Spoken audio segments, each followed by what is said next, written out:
Rockin' Robin. Slow rockin' Robin, 'cause we're really gonna rock tonight. Well, the pretty little raven at the Birdman stand taught him how to do the bop, and it was grand. They started going steady and bless my soul. He out-bopped the buzzard and the Oreo. He rocks in the treetop all the day long, hopping and a-bopping and a-singing each song. All the little birds on Jaybird Street look to hear the robin go tweet, tweet, tweet. Rockin' Robin, rockin' Robin, slow rockin' Robin, 'cause we're really gonna rock tonight.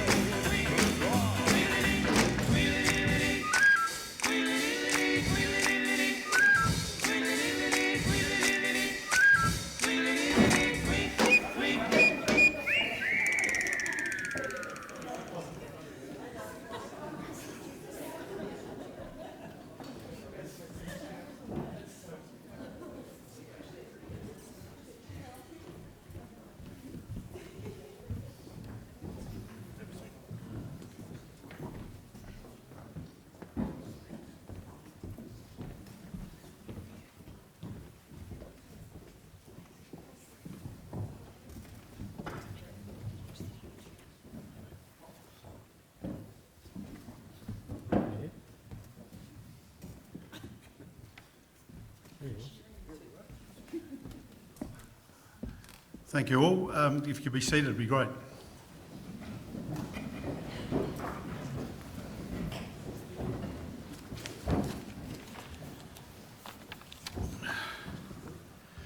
So before we get started, I've just got a few housekeeping matters. First one is, if your cell phones are on and you're the first to have a ring-a-ring, you shout the first round of drinks down at the club rooms. If the fire alarms sound, then everyone must evacuate. You can see where the fire exits are. Use the closest door to you where you're seated. Double wooden doors on the left of the auditorium. 3 sets of glass double doors through the concert chamber. To your right, main entranceway to the rear, there's an exit there. And for those upstairs, they tell me your emergency exit's to your left, and then down the stairway. Assembly points to the rear of the building here and the car park by the contractor's yard. Yeah. In the case of an earthquake, Robin, you're to brace yourself and take cover wherever possible. Don't leave the building until you're advised it's safe to do so. Toilets are located through the wooden doors at the back of the concert chamber or at the auditorium at the back of the main entrance, turning right at the reception desk. No smoking or vaping is permitted in this building. Smokers are asked to use the patio area towards the rear car park. Use of masks is optional under the current COVID protocols. Masks are available out at the reception desk if you do want one. At the conclusion of the service, the pallbearers will carry Robin's hearse to the area waiting out by those glass doors. So you're asked to follow the family there and place a fig of rosemary for remembrance onto Robin's casket if you wish. You're asked to avoid using the main entranceway and congregating out on Kenilworth Street. And finally, the family wish to invite you to join them for refreshments at the Waipawa Club Rooms down at Coronation Park. There's tea, coffee, juice, beer and wine are provided there. If you want to get on the top shelf with Robin, it's BYO. For those out-of-towners, the park is only a block away and behind the theatre in that direction. Ask a local if you're unsure. Be assured no one gets lost in Waipawa.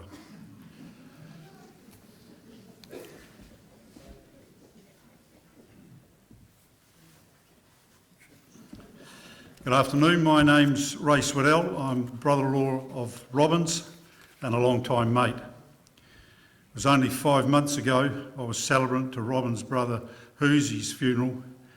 Many of you at this service may be getting sick of me.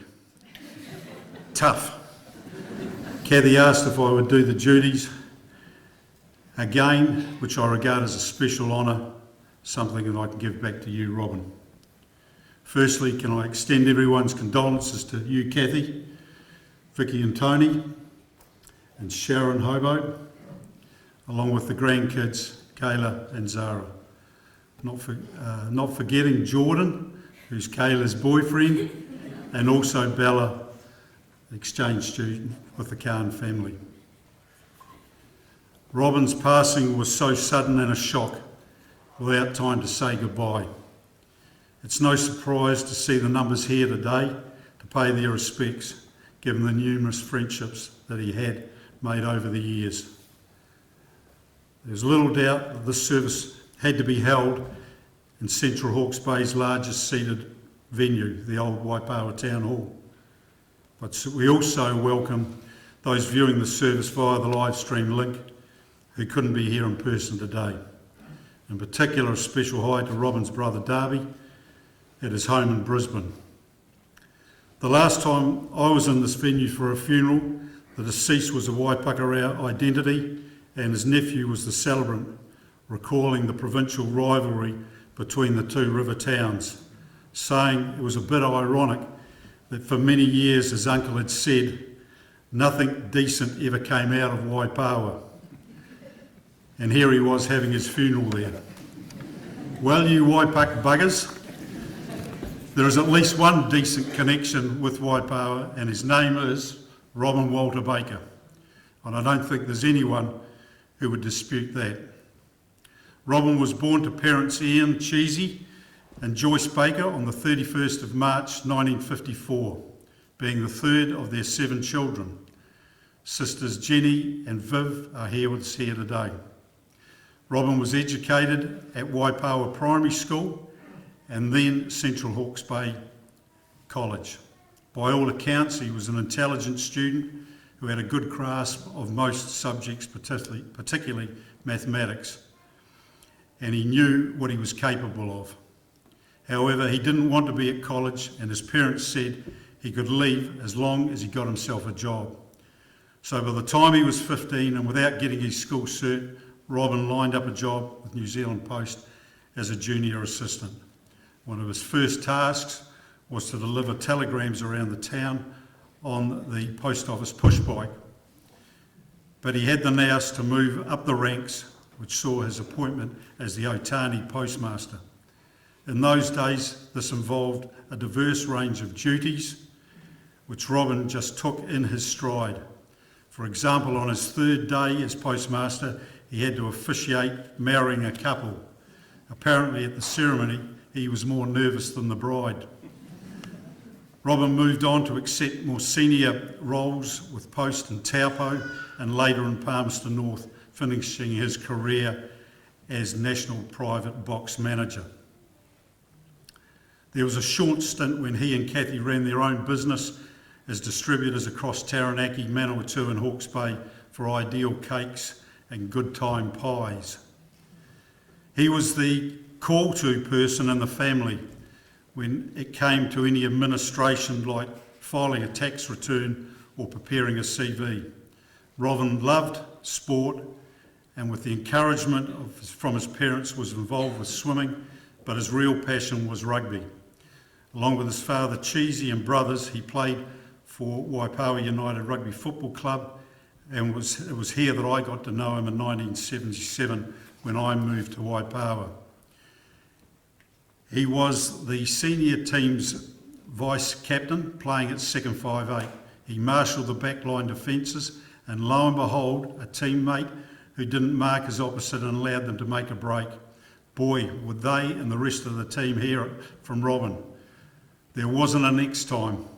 Everyone was on edge not to let it happen again and to face another barracking from you-know-who. In the early days, Robin played a lot of his rugby at halfback, partnering with brother Darby at first 5. He wouldn't take any shit from an opposing forward trying to disrupt his passing from a line out or the base of a scrum or ruck. Regardless of how big they were or whether the ref considered they were offside or their tackle was late, Robin made it clear it wasn't to be repeated by giving the offender a good whack plus a verbal lashing for good measure.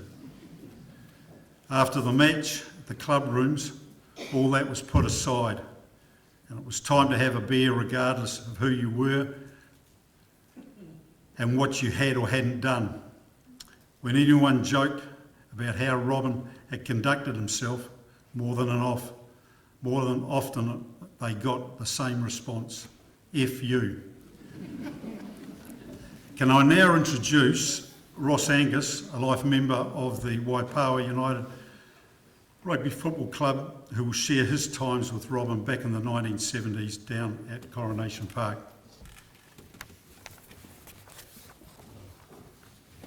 Let the brakes off. Is that one moving? Yep, that's you. Come here a minute.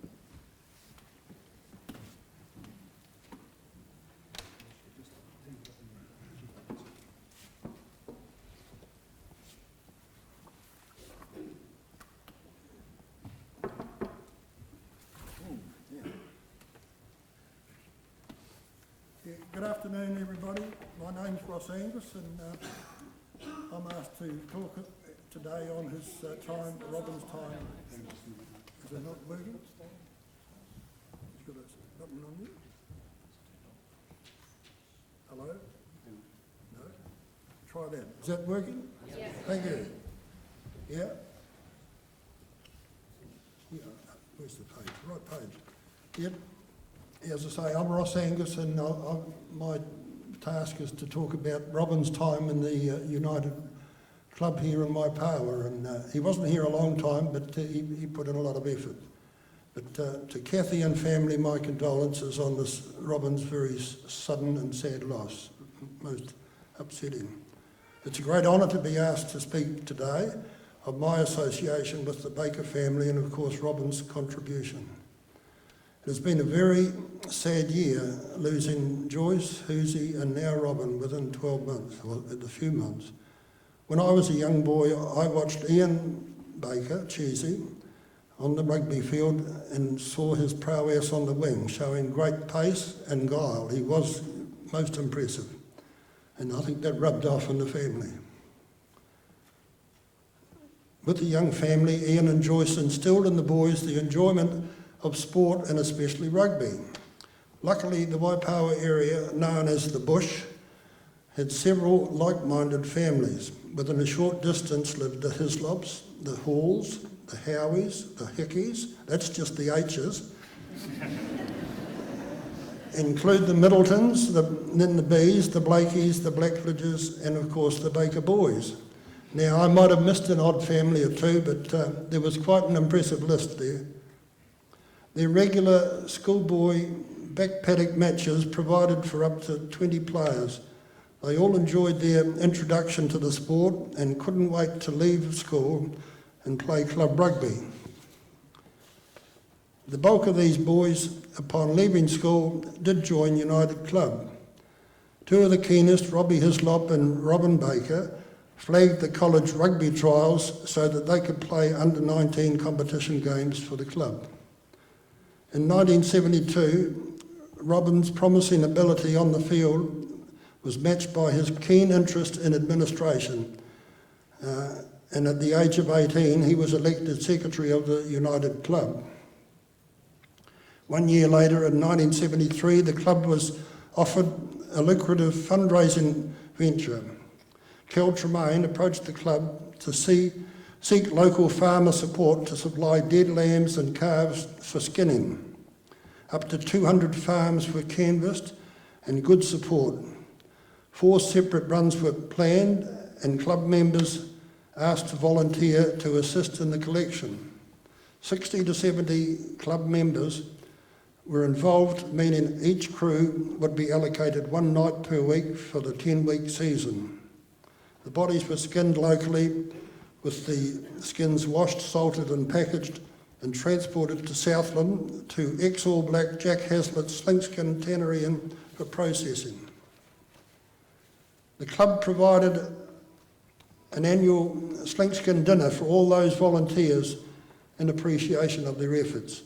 Over the first 10 years, 350,000 skins were collected. Robin, along with many other players, did their share to greatly help the club finances. In 1976, was a special year. The club arranged our first overseas trip to Fiji. For 18 months, members undertook fundraising, mostly hay carting and catering. 2 members, Robin and Pat Gallagher, recorded hours worked and managed the finances. Pat was tour chairman and Robin was the tour secretary. 35,000 bales were shifted on mostly just 2 trucks, Richard Sunderland's and Matt Powley's.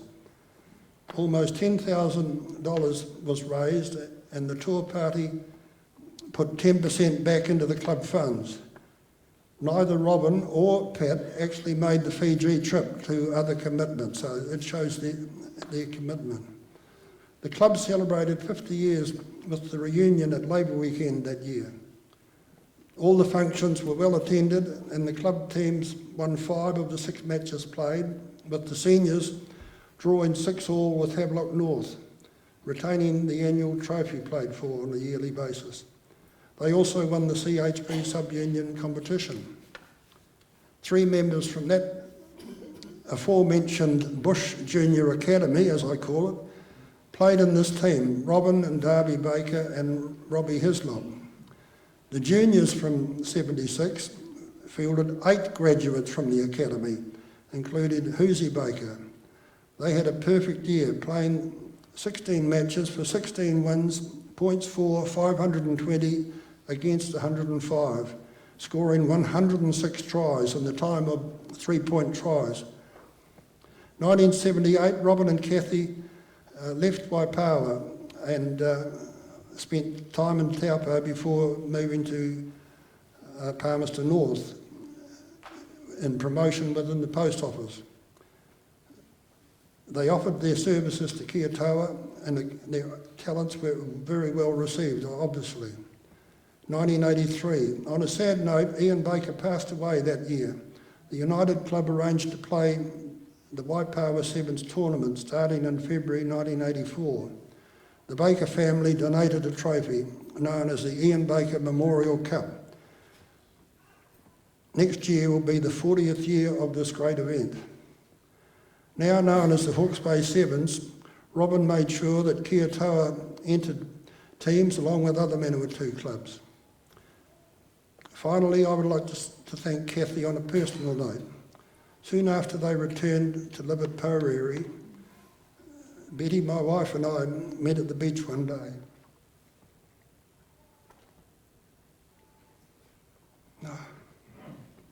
Kathy, you, Betty, wasn't well. She visited Betty once a week for several months, bringing her company, conversation and comfort. Many, many thanks. Keep strong. Thank you.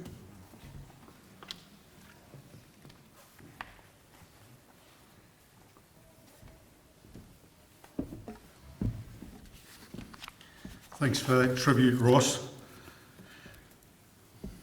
Waipawa United was a special club for both you and Robin. Apart from playing in the Waipawa colours, it started to shape Robin as a rugby administrator for which the Kia Toa Rugby Club would later benefit. As I said, I met Robin in 1977 and learned he was a married man with 2 young daughters, so he had a bit of responsibility on his shoulders. He and Kathy had married in 1974 and they were getting established in their new home at 32 McGreevy Street here in Waipawa. Upon leaving college, Kathy had joined the New Zealand Air Force, which saw her posted to Wigram and Whedon's bases in Christchurch. Robin was dating her and pretty serious on taking their relationship further, so he would make weekend trips from Waipawa to Christchurch. I think we can all imagine the scene of civilian Baker hanging around Air Force security trying to see his loved one. Robin's dad, Cheesy, passed away in early '83 from a short illness, aged 52. He was a great man, someone who people looked up to, and I know he had a great influence on how Robin viewed life and the values that needed to be observed. If anyone thought there was going to be a problem with the void left by Cheesy's passing, they were wrong. Robin simply stepped up big time as the father figure for the family. And that was no simple matter given the size of the Baker whānau and the numerous issues they faced over the years. Robin simply slotted in, giving advice and sorting out things when needed. One only needs to view the tributes to Robin on the various social media platforms to see the acknowledgement family members paid him for all he did. This was particularly so for his mum Joyce, who was widowed at such an early age, but didn't have to worry about many things like finances or maintenance around her house because Robin dealt with that. I need to mention that he had a lot of support from you, Kathy, and it would be fair to say that you were quite a team. 9 times out of 10 when speaking about Robin, you would be saying Robin and Kathy. It just rolled off your tongue. They were the classic double act, side by side through thick and thin. When friends hadn't seen them for a while, the first question always was, how are Robin and Kathy? Kathy, he will never be replaced. And I know he tested your patience more than once, particularly wearing that bloody Tui hat.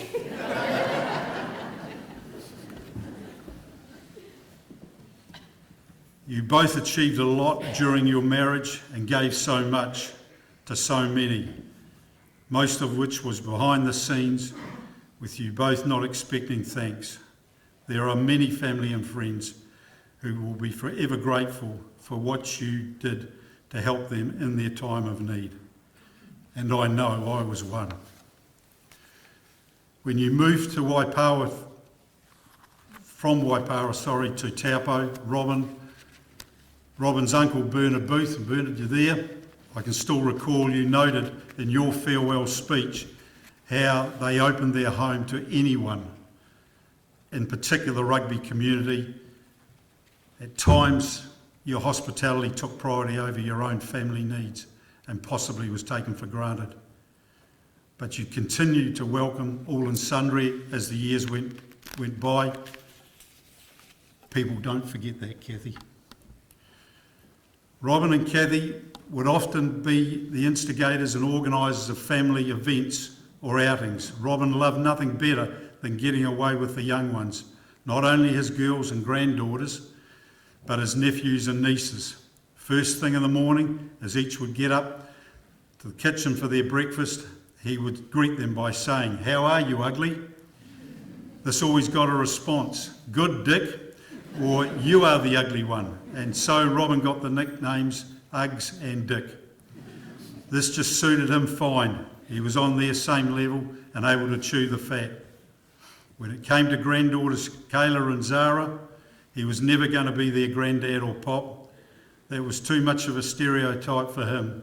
Instead, he insisted that they call him Grumps. He knew his own character and how he needed to mellow a bit, particularly with the new generation coming through. Over the years, Robin was team manager for various Kia Toa rugby teams, starting with the under-19s. I think, John, it was back in 1996. He was well organised, getting things sorted out off the paddock, such as registering players, making sure playing gear was up to scratch, and following up with player welfare. I was one of the coaches with Johnny Connor up down the back, and while Robin always while he always attended training sessions, he left it to us to put the players through their paces. They had all changed big time on Saturdays, and a match was underway. Robin was meant to be managing the water bottles and substitution bench. Instead, along with these duties, he would move up and down the sideline, telling the outside backs what they weren't doing right. You're standing too far back, come up, F you, and so on. We went on to be involved with the under-20s and the Kia Toa Senior B and Senior A teams. By this time, Robin's reputation as a scon-doer had preceded him, and he got the nickname Rara.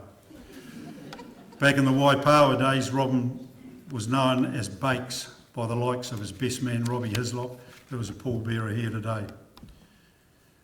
It's now my pleasure to ask Dave Parada a life member of the Kia Toa Rugby Club, to pay his tribute to Robin.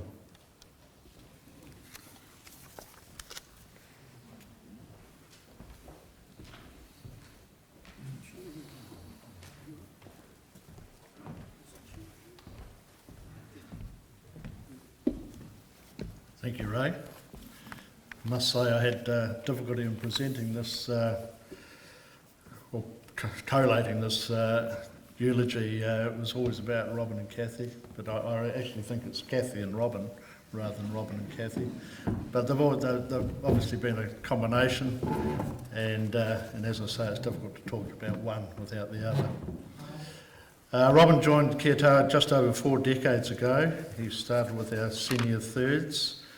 He was introduced to the club by Grant Murdoch, who was also another employee of New Zealand Post, and was also a regular consumer of Dominion Brewery's Tui product, and a smoker of 20 plus a day. So they got on well. Robin was always planned to come to Kiers because he had a close affiliation with Buck Elmers and his family from Dannevirke.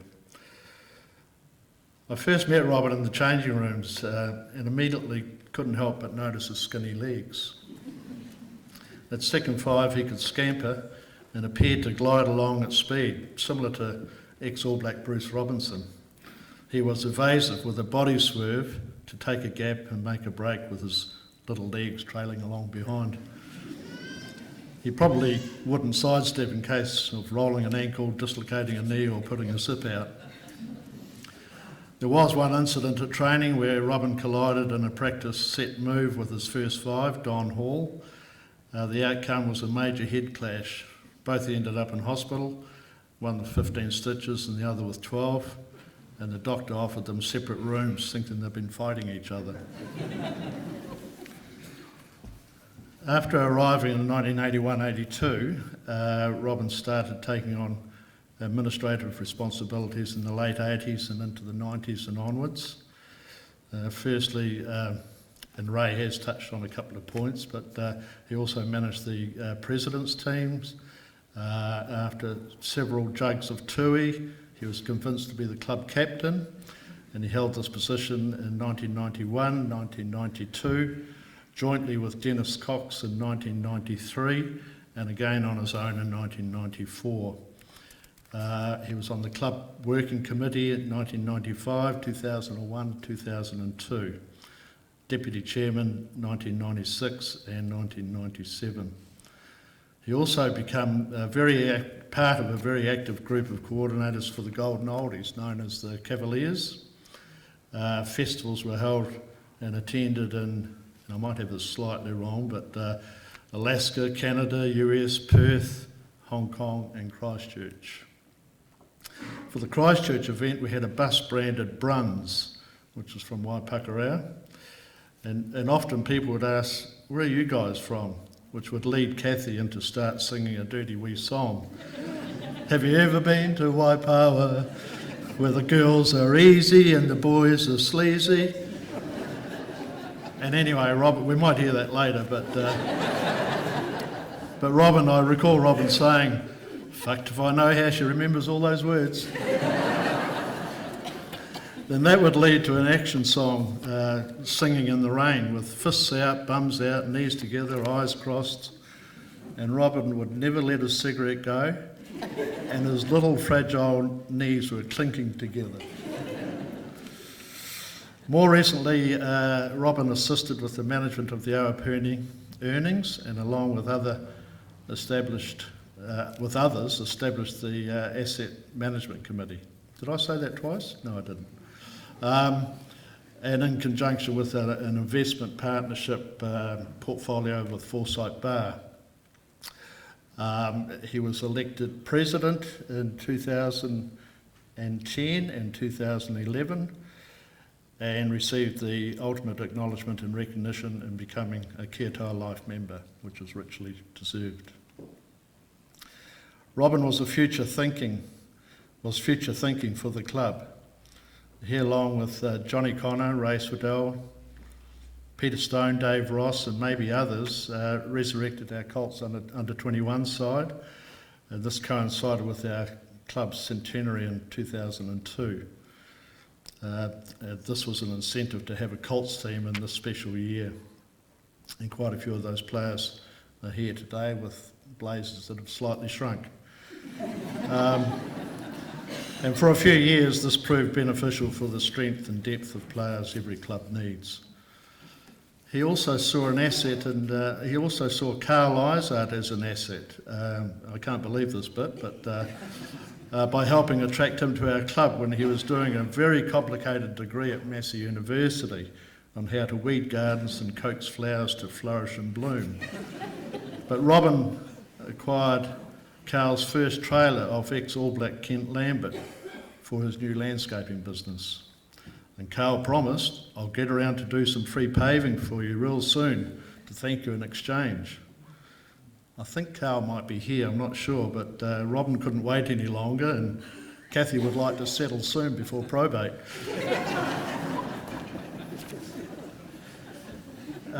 During our ownership of the Awapuni Hotel and Motel and Liquorland, three things stand out for me. And this is a bit hush-hush, this particular first point, but the joy of outfoxing DIA, the Department of Internal Affairs, over the revenue earned legally and securing future financial security for our club.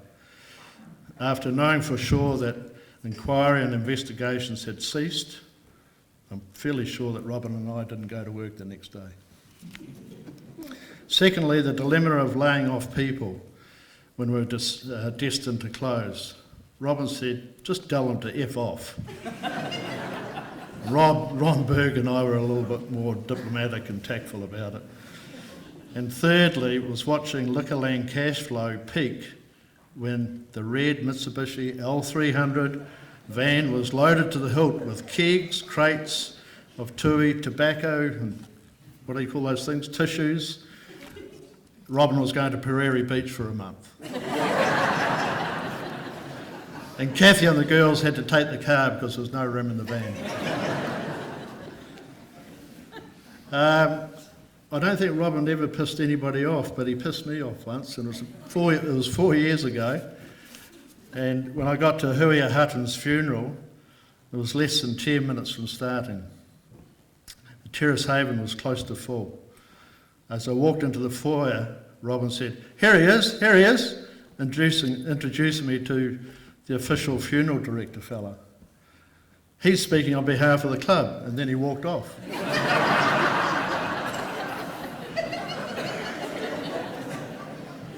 So I listened closely to what the first speakers said and scratched a couple of notes and got through 6 or 7 minutes of mostly fact and a little bit of fiction, but nobody could prove the fiction right or wrong. And then afterwards, over a sausage roll and a beer, I said, shit mate, that was a low ball. I'm going to write in my will that you do my bloody eulogy. And he replied, we'll see, Parada. Along with a short, static wee laugh. And we all know that little laugh, don't we? As he started a roll of smoke in a non-smoking venue. And I'm not sure who got the last laugh over that particular incident. I last saw Robin with a group of us at the Aberdeen restaurant in Palmerston North in June. And as the night proceeded, his many trips outside for a fag got quite risky. Kathy was a little bit stern, but Robin navigated his way through the tables and the crowd, fending off the odd cheer, with his body swerve and wee skinny legs trailing along behind. He knew where he was going. And by the way, Robin is the only person I've seen repeatedly going in and out of the Aberdeen wearing a Tui branded woolly hat with drop-down ear muffs. Rest in peace, mate. We all love you and we'll forever have fond and fun memories of you. 3 cheers for Robin. Hip hip. Hooray. Hip hip. Hooray. Hip hip. Hooray. And 1 for Kathy. Hooray. Thank you.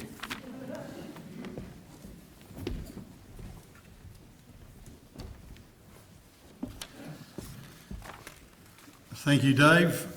A great record of service from Robin to the Kia Toa Club. And I was talking to Dave what he was going to cover off, and he said maybe if I could also mention that Robin can take credit for introducing Golden Oldies rugby to Kia Toa when he established the Cavaliers team.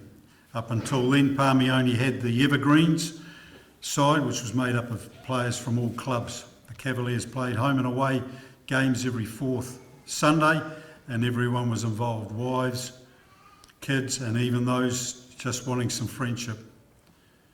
Of course, that's how Robin wanted it. Not all about the rugby, but having fun off it as well. I think it would be fair to say that Robin was one to tell it as it was. I recall driving back from Auckland with him, Kathy, Jenny and Joyce, and we did a slight detour stopping at Rotorua for lunch. But Robin didn't join us. Instead, he had a meeting with staff at a post shop.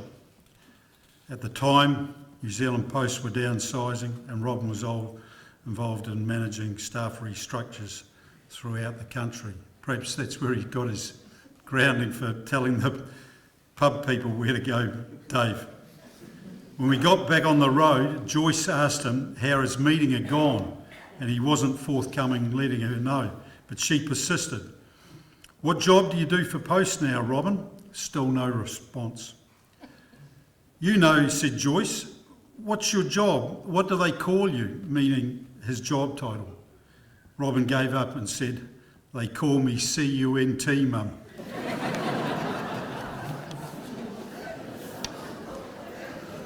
I'm sure there are many more stories out there, and so this is an opportunity for anyone who would like to come forward and share their times with Robin. I just asked if you could make it a little brief so as we can not run too much over time. So anyone like? Yeah, thank you, Dennis.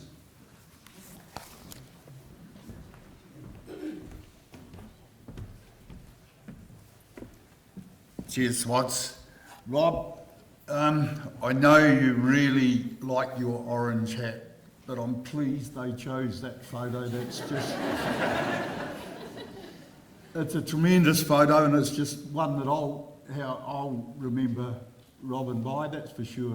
I think that's just marvellous, and well done you guys for choosing that one and not one with the Tui hat on. I think that's great. So my name's Dennis. I'm a cousin and a friend of Rob's. We grew up together, and it pleases me to see so many of his cousins here today. It doesn't surprise me, not one bit, because we had many, many gatherings where we got together and had real fun times.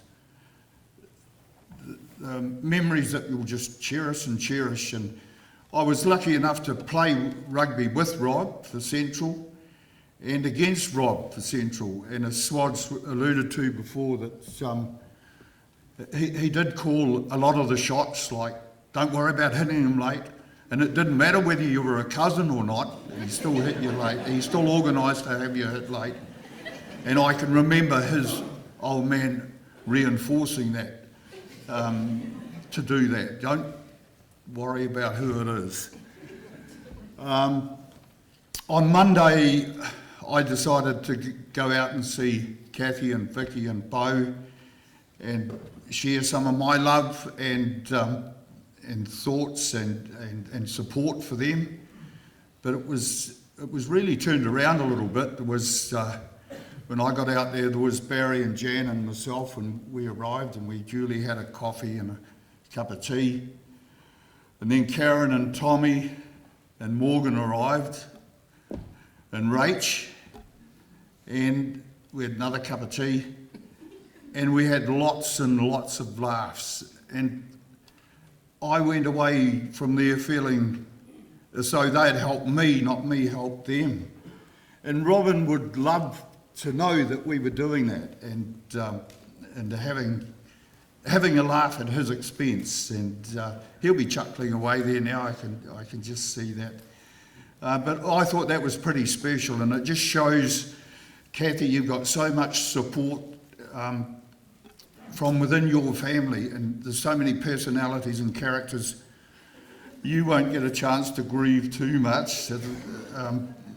Yeah, we had lots of laughs, and I left about midday, and I know Jan had thought about leaving as well, and then Barry rings up that night and said, "Oh, you don't know what you missed out there today." And he said, "We never left until 4 o'clock."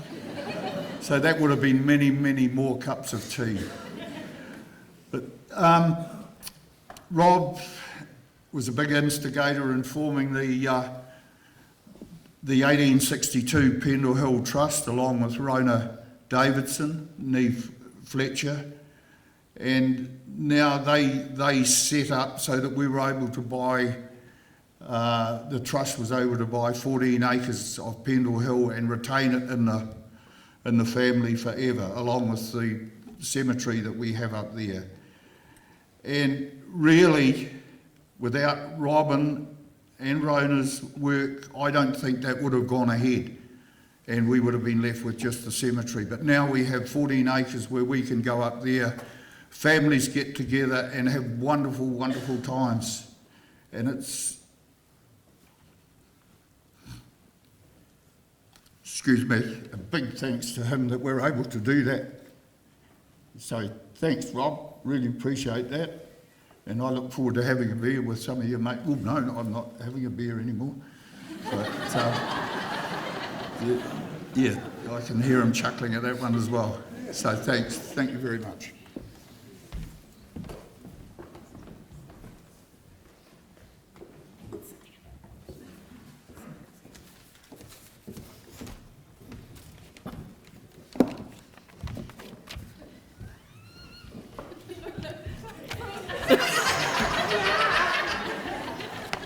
Wrong day, we were at the town hall, weren't we? It's the top twins. The top twins. Hi everyone. For those of you that don't know me, I'm Shona, Fat Boy's #1 niece. He fondly used to call me by the name of Mental. He had a nickname for all of us. As kids, Rachel and I used to love going to stay with Robin and Kath and Vicky and Bo. We always had so much fun. When I was very little, I was very concerned, and I asked Kathy if Uncle Robin does wheeze in the fridge. And she said, "No, why?" And I said to her, "Because Robin said there was plenty of piss in the fridge."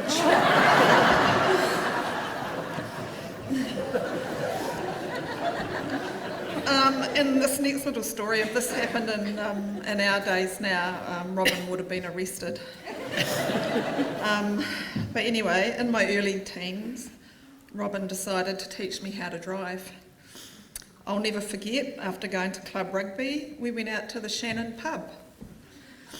I thought I was neat being in the pub with him and his rugby mates, filling me up on fizzy and mince pies. Next thing you know, it was early hours of the morning, and he gave me the keys for my first lesson. And Robin and Dave Parata jumped in the car and buckled up. A trip they'll never forget. We made it home to Kathy safe and sound. I'll never forget the support and kindness you and Kathy gave me, Mum and Rach over the years. You were so kind and caring, and best of all, you were a funny bastard with the most heinous laugh. And you love to tease the shit out of us too. Fat Boy, Dick, Uggs. Our family's got remarkably smaller this year, losing our darling Nana and Hoosie, and now our chief. Our family's hearts are aching, and we miss you all terribly. But the best thing is that we'll all support each other, as you guys have taught us. I hope they have tui and fishing and rugby up there, and I hope Turk and Hoosie have a cold one waiting for you. I love you, Fat Boy. And P.S. I hope you like our ugly hats.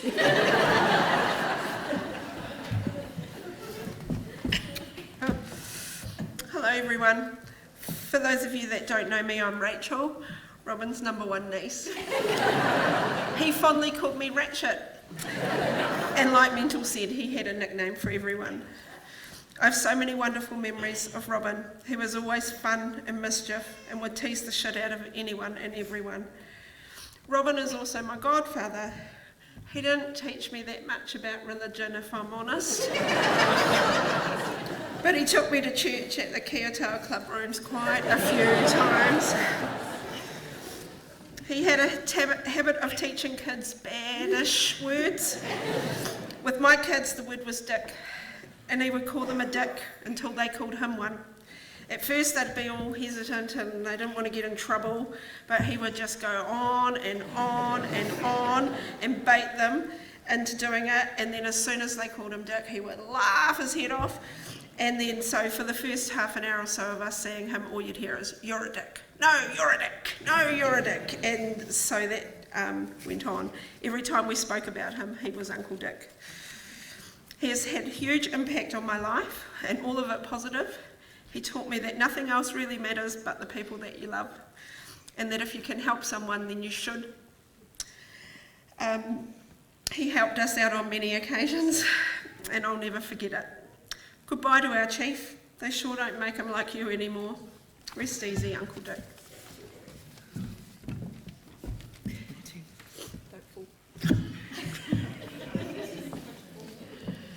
Right, I'm Karen, Robin's number one ex-sister-in-law. I'm mum to Mental and Ratchet, and Robin called me Porky. We three have had so much support and love from Kath and Rob during our lives, always there to offer good advice and always given with the best intention and love. Robin only ever did good things in our eyes, always willing to lend a hand since him and Kath, or even before then, but since him and Kath have been at the beach, calling in home to help us with docking, planting, shearing, or whatever was happening. Purry Beach isn't going to be the same anymore. Who's going to control the traffic? There'll be no one sitting out the front saying, "Slow down, you bastards."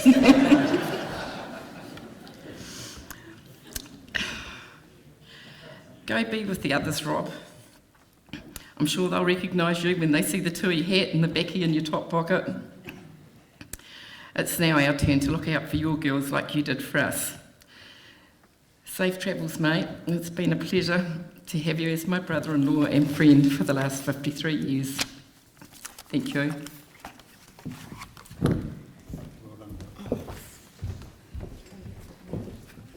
Leaving.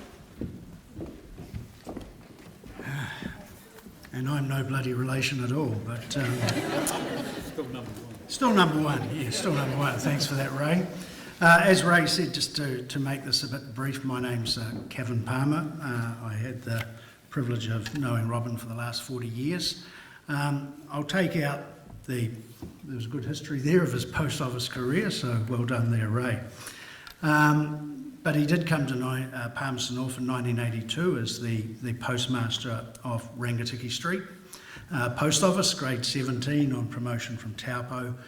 There he made one of the best decisions of his life, which was employing me. And also as time went on, John Connor, he employed his wife. He was a bit of nepotism going on there. And at one stage he even employed my wife. He was a good boss, as long as he had a cup of tea that looked like tar, a cheese scone and a Dominion newspaper. Give him that in the morning and he was fine.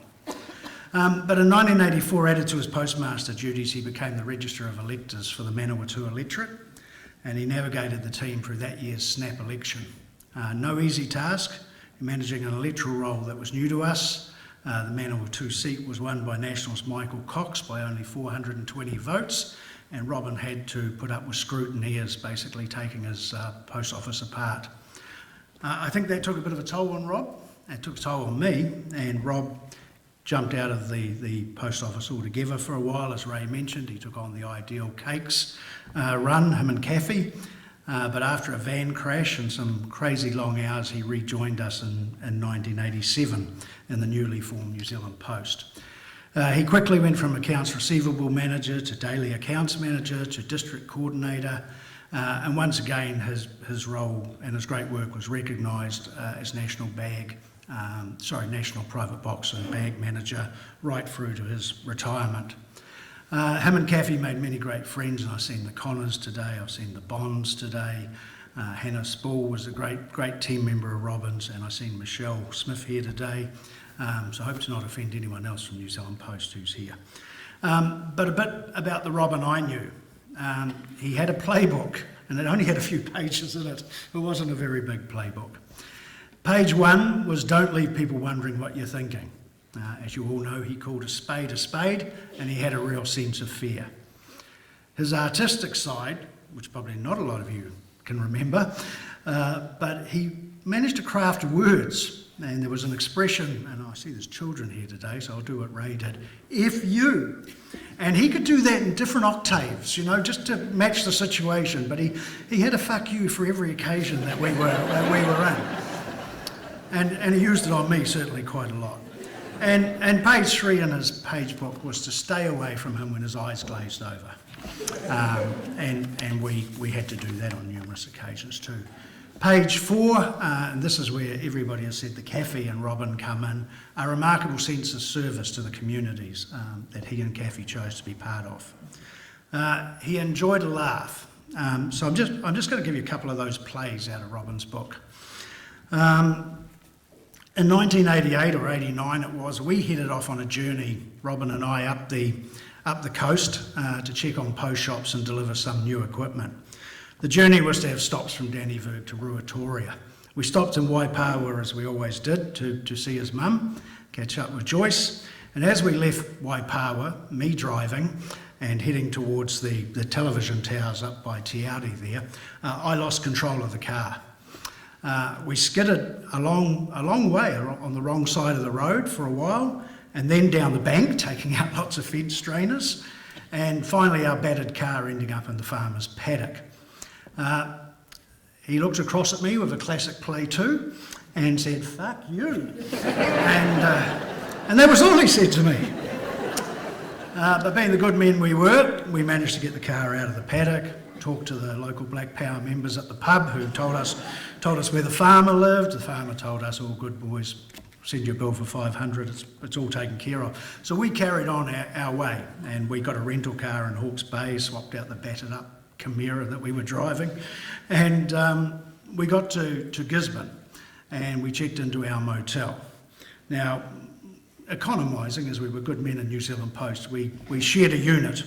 So he got the bedroom because I crashed the car, and I got the bed city. Now, in those days, we were both into our running, and I was having a bit of problem with leg chafing, probably a bit more information than I wanted to share with you, but I took along some petroleum jelly just to rub on my legs to stop the chafing. Well, picture this if you would. The next morning, the motel owner arrives with our breakfast. Robin opened the door with a fag in his mouth and rubbing his tummy, wearing that nightshirt he always wore. And I was on the bed settee in my jocks with a jar of Vaseline. So, to this day, I remember the motelier going, "Oh, yes. Oh. Yeah. And a couple other quick ones. In 1988, he convinced me that my All Black aspirations, if they were to progress, I needed to leave college old boys thirds and play for the Kia Toa Prezzies. So we go to playbook number 3, stay away from the glazed eyes. Fortunately, I was on the same team as him most of the time, but even if you were on his team, watch out for the glazed eyes, because if he was halfback and you were number 8 and you stuffed up, boy, he let you know about it. But on this particular day, I had brought a team down from Hamilton, Te Rapa President's team, and we were to play Kia Toa. I played for Te Rapa, I'd just moved up there. And Rob was halfback for Kia Toa, I was one of the loose forwards for Te Rapa. Now, he will say I left the scrum a bit too early. I'll say, somebody will say agree with him. But as I did come off the scrum and round the corner, I saw the eyes glaze. They just glazed. I saw his fist start to clench. And do you ever have one of those nervous reactions where you just got to act in a hurry? As he was about to say, well, he got out the fuck. He didn't get out the U, but I smacked him right on the Swede. And it's the only time in my life I ever got a punch like Robert Baker. But we laughed and laughed our heads off about it, but I do remember that Wobbly was very upset and needed counselling after the game. He's like, oh, you guys don't do that to one another. But yeah, that's the relationship Robin and I had. He could hit me any time he liked. Earlier this year, Kath and Rob visited us up in Hamilton, and we happened to own a Doberman. And my dog didn't seem to warm to Robin. And we thought, Sue and I thought we'd calm the dog down as Robin and Kath got out of the car to come in. But as Robin bent over to take his shoes off, my dog decided to bite him on the backside. And I did comfort him by saying, mate, I've never seen so many women look at your ass at one time. But just finally, the true memory, and it's playbook, page 4, the census service. My son got married a year or two back. And typical, this is the Robin and Kathy you all know. They arrived a few days before, loaded with craze, and in their caring way, they were there just to see that we were supported, prepared for the wedding and could relax on the occasion ourselves. And then to stay a day later and help us tidy up everything. And that is the Kathy and Robin Baker that I will always remember, that sense of service to their friends, looking after us. I loved him like a brother. We've had 40 fun years together and partners in crime on many occasions. But Ken Caldwell did ask me to say one thing to Robin today, as we're both pallbearers. Once again, Robin, the forwards will be carrying the backs as we go out of here. Thanks very much.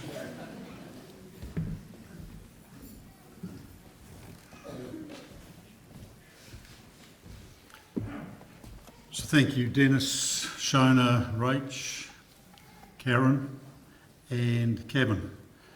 I thank you all for those comments.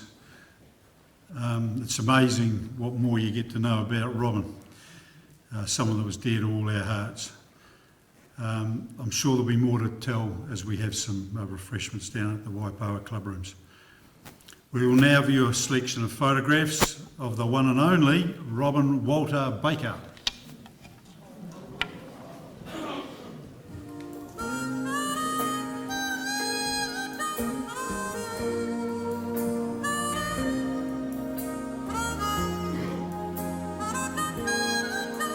And I never thought I'd feel this way.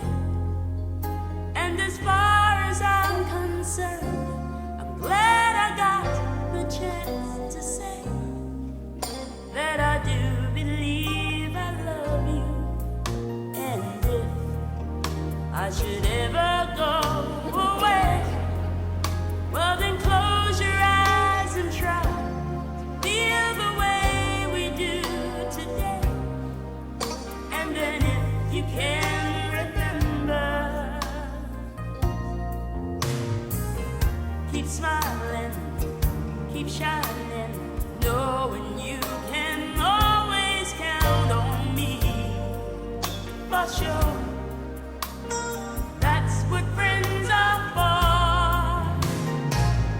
for good times and bad times. I'll be on your side forevermore. That's what friends are for.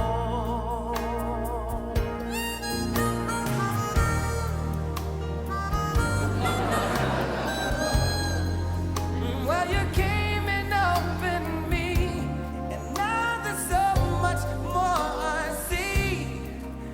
And so by the way, I thank you. Oh, and then for the times when we're apart, well then close your eyes and know the words are coming from my heart.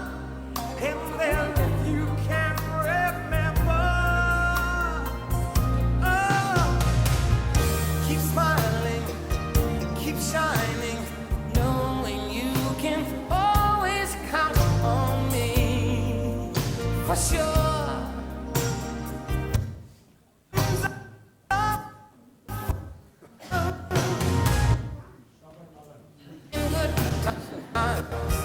In bad times, I'll be on your side forevermore.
sailing.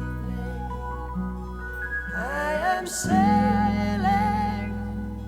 I am sailing across the sand. I am sailing.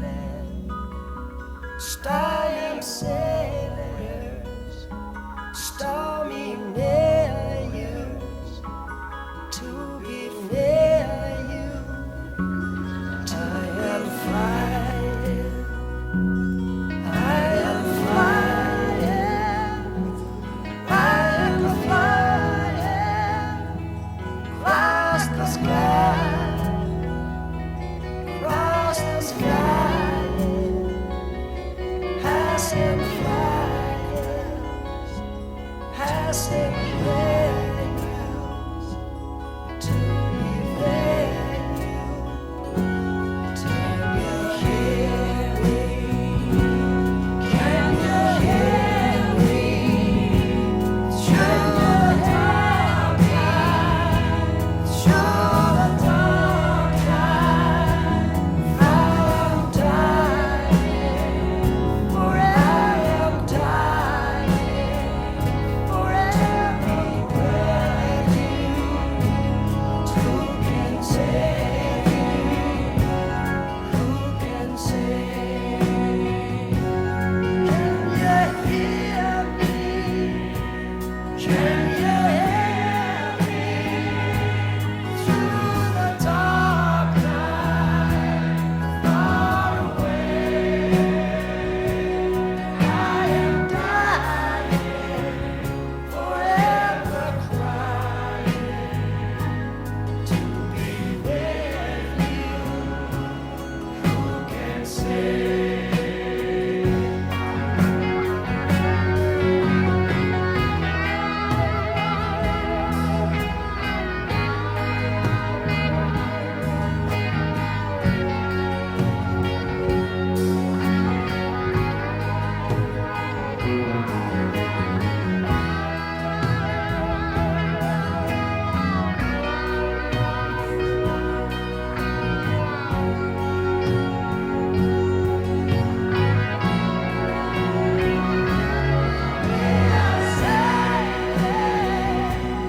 We are sailing home again, across the sea.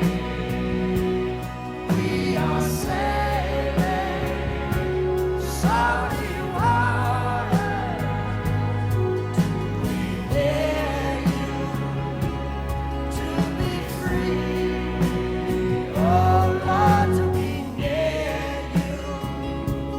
To be free, oh my Lord, to be near you. To be free, oh my Lord, to be near you. To be free, oh Lord.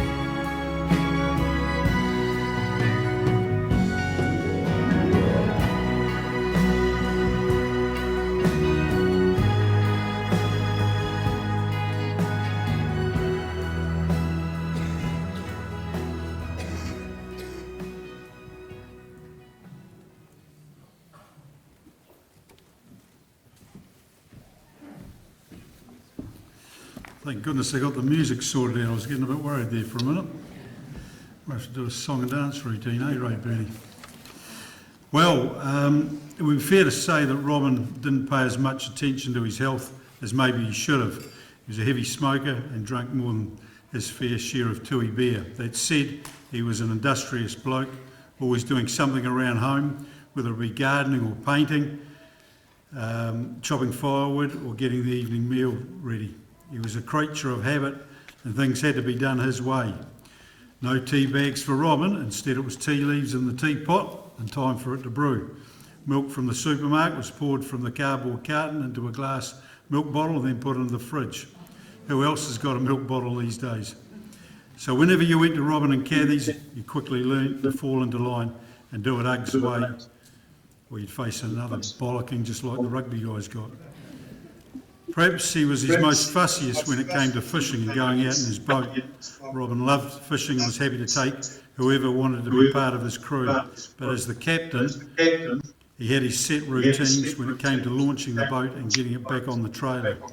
If you weren't clear on what your role was, he would wave his hands and yell out instructions in the heat of the moment as a wave was pushing the boat out of alignment. This put a lot of people off going for another trip with him. The one who seemed to take it in his stride was the late Martin Turfrey. Turk learned how far he would be Robin would allow minor indiscretions before having a real meltdown. So when it came to being he came a regular crew member, and they would both fish whenever the weather was right. And by the way, Kirk could match Robin when it came to having a beer at the end of the day. You'll notice on the inside of your service sheet a photo of Robin on his tractor launching a boat. On this occasion it wasn't his boat, but instead the police dive rescue boat, responding to an incident at Prairie Beach. When it came to safety matters, Robin was always there to play his part. Robin's rugby playing days were cut short as he started to have problems with his joints, and the likes of gout troubled him. Those chicken legs of his could only take so much. But he was still active, going for walks and tramps with family and friends. Working bees at family's private Pendlebury Cemetery would see him with a weed sprayer walking over the adjacent paddocks, keeping the thistles and gorse seedlings at bay. Recently, Kathy convinced him to go riding with her friends on an e-bike, and on a trial run she was surprised he took to it like a rocket, leaving her for speed. Unfortunately, some planned rides they had in store now won't see Robin participate. Robin's health took a big step back on the Christmas Eve 2013 when he was diagnosed with bowel cancer. And this knocked him back big time, and he received both radiation and chemo treatment before he had an operation. During his treatment and recuperation, Robin spent many days at Prairie Beach, a place he always loved.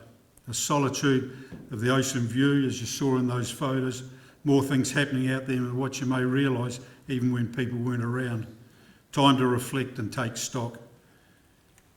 Many probably had written him off, but he gradually bounced back. Perhaps the best indication of his recovery was the increase in beer bottles put out for recycling. Now, some final thoughts as we conclude this service for Robin. Kathy, as has been noted by most speakers here today, you and Robin were an inseparable couple. You both have done so much good for countless people, as testament by those in attendance here today for this service and viewing it on live stream. I know you will continue to live your life with a generous heart as if Robin was still here. But a bit of advice: take time to start thinking of yourself. Your loss has been a real shock and will take time for you to go on without him. Friends and family are here for you, Kathy, to support you in the ways that you and Robin have done for us. Vicky and Hobo, Dad was very proud of you both. 2 daughters he loved spending time with and helping achieve your life goals. Vicky, Dad admired your work ethic, even at a young age. One stage while you were studying, you were holding down 3 jobs. It wasn't though that you turned your back on the sports that were so dear to Robin, with your canoe polo, your surf lifesaving and your cycling. Yeah, I think he also took strength, Vicky, from the way you dealt with your own cancer scare. I understand you're up there with Turk when it came to being a competent member on the boat. Bo, you're a chip off the old block. Same contagious laugh and giggle as Dad. his sparring partner when it came to having a smoke and a drink on the deck. The one who could tell him to pull his head in when it was necessary and he wasn't listening to Kathy. Along with Kathy, you did some real hard yards trying to revive Robin when he collapsed on Saturday evening after watching the All Blacks game. As all three of you have attended to Robin's funeral arrangements, it has been evident what a strong and close-knit family you are, and I know that you'll continue to adjust with life without Robin. Tony, Robin only had one son-in-law. You were different characters, but there was a mutual respect between you both. I know Robin held you in high regard, Tony, and took pleasure from seeing you and Vicky set up your family, both in National Park and in Palmerston North. Kayla and Zara, I don't know anyone with a grandfather called Grumps. You were both you had a special bond with Robin. If he was grumpy, it was with us, not with you. Instead, you were each the apple of his eye, and he never had any criticism of you, and he enjoyed the interest you were pursuing. Can I now ask Vicky to share a poem that expresses how we may remember Robin into the future?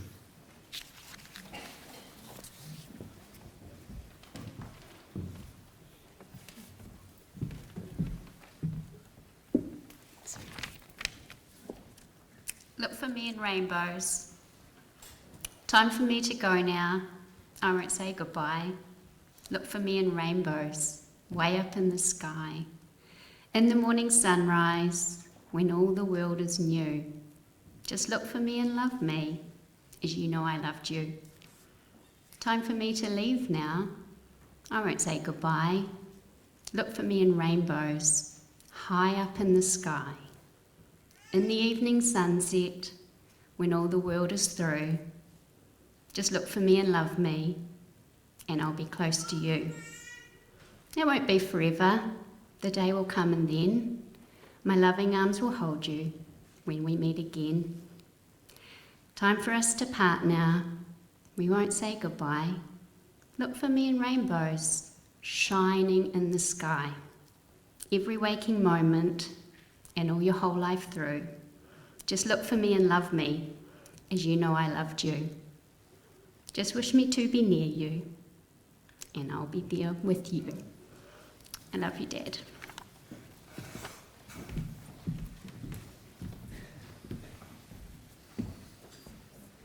Thank you, Vicky. Well done. You've always done Robin proud. Robin, everyone respected you as a straight-up guy, even if there were those who you didn't agree with and who took exception to the way you engaged with them. It was understood that you were true to your convictions and only trying to do what you thought was best. You loved to socialise, get together with family and friends, have a barbecue, a few beers and plenty of laughs. You were motivated and went out of your way to help others in whatever way you could.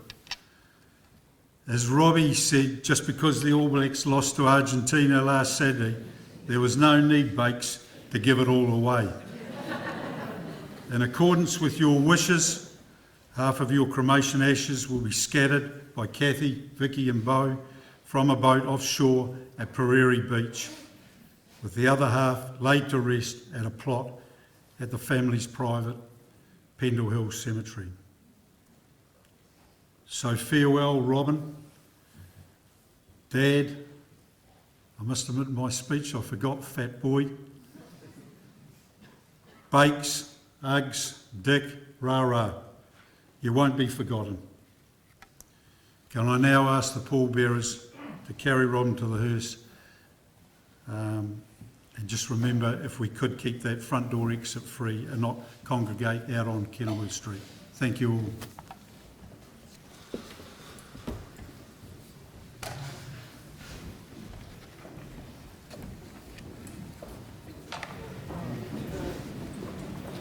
Stop the clocks, it's amazing.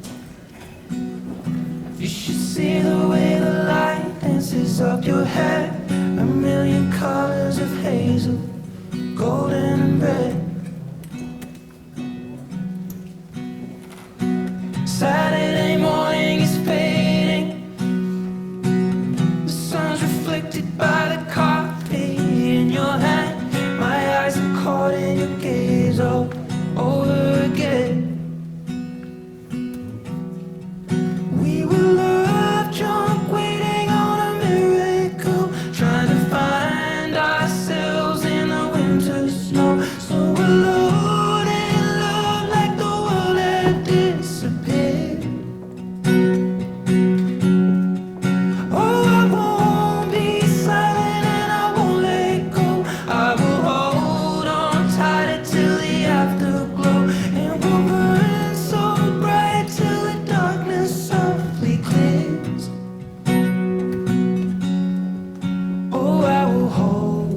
afterglow.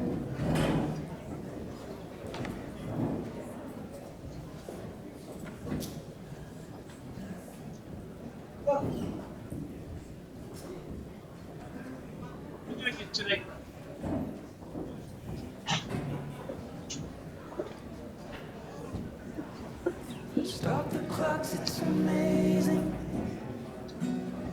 You should see the way the light dances up your hair. A million colors of hazel, golden and red.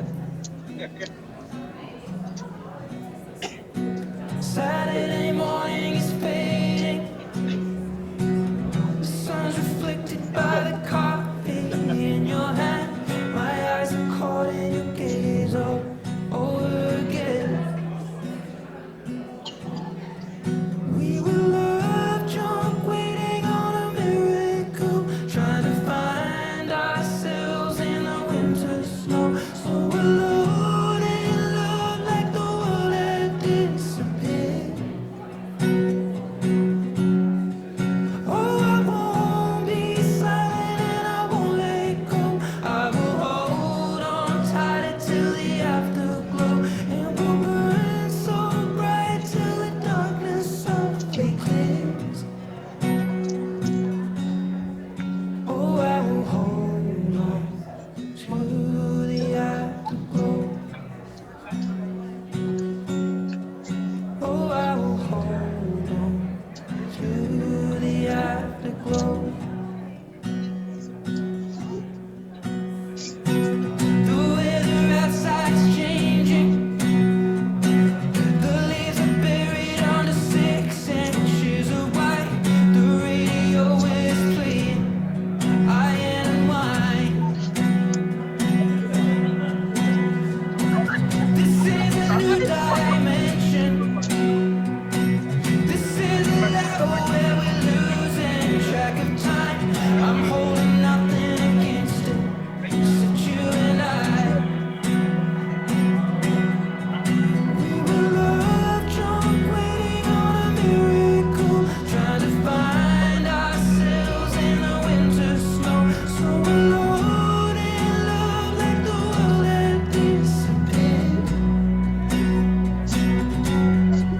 Oh, I won't be silent and I won't let go. I will hold on tight until the afterglow, and we'll burn so bright till the darkness softly clears. Oh, I will hold on to the afterglow. Oh, I will hold on to the afterglow. Oh, I will hold on to the afterglow.